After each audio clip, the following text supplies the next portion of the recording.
নিরামিষের দিন এরকম গরম গরম ভাতে যদি দই পটল থাকে কার না ভালো লাগে বলো তো। পুরো ভাত পুরো চেটে পুটে খাওয়া হয়ে যাবে। তো চলো কথা না বাড়িয়ে রেসিপিটা তোমরা দেখে বাড়িতে ট্রাই করে ফেলো। তো চলো দেখো, এখানে পটলটাকে ভালো করে ছাড়িয়ে নিয়েছি আর ঠিক এইরকম ক্যারেচি ক্যারেচি করে কেটে নিয়েছি। তোমরা পারলে ছুরিতেও কাটতে পারো, আমি কেটেছিলাম কিন্তু মুঠিতে করে। আর দেখো কড়াইতে এখানে সর্ষের তেল দিয়ে দিয়েছি আর আস্তে আস্তে করে পটলটাকে ছেড়ে দিলাম, কিন্তু একটু লাল লাল করে ভাজা হবে পটলগুলো, ঠিক আছে। দেখো ঠিক এই রকম লাল লাল করে ভাজা হয়েছে। আর জানো তো আমি একটু নতুন নতুন রেসিপি রান্না করতে না খুব ভালোবাসি। আর আমার সেই জন্য বর কী করে, যা কোনো রেসিপি দেখলো আমাকে শেয়ার করে আর বলবে টুম্পা তুমি এটা বানাও তো। যেহেতু আমি ভালোবাসি বলেই তো আমাকে পাঠায় বানানোর জন্য।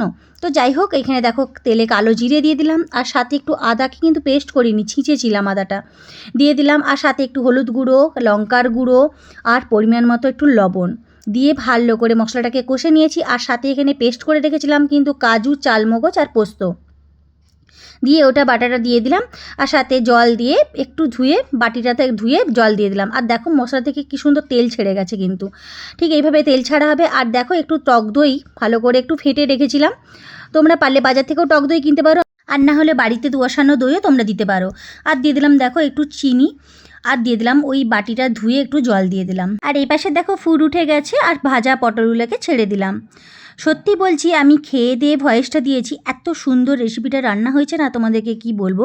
তোমরা অবশ্যই পারলে বাড়িতে ট্রাই করে দেখতে পারো, কিন্তু খেতে কিন্তু দুর্দান্ত হয়েছিল।